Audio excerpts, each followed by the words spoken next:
Chapter 7 Who Flew in the Dark of Night? It was a pitch-black night. You couldn't see your nose in front of your snout. We were like the three blind mice trying to figure out which way to run.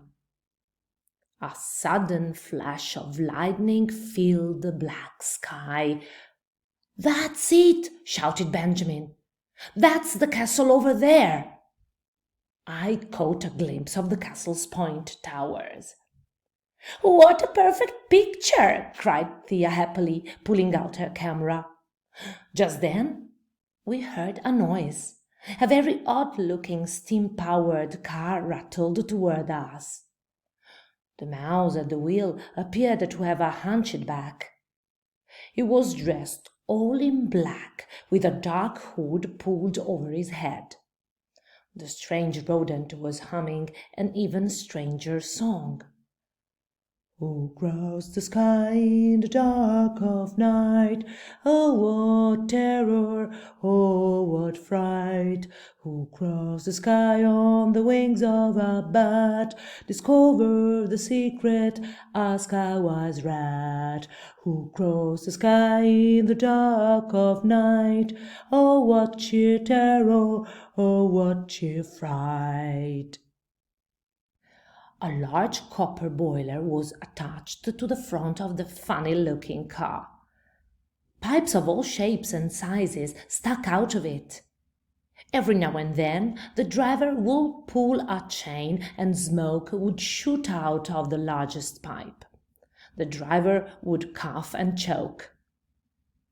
Afraid of being seen or squished, we dove into the bushes along the side of the road.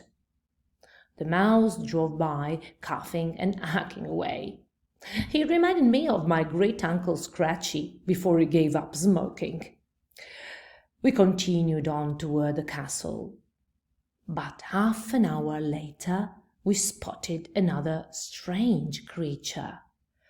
This one wasn't driving a car, though. In fact, it wasn't even on the ground. It was flying through the air.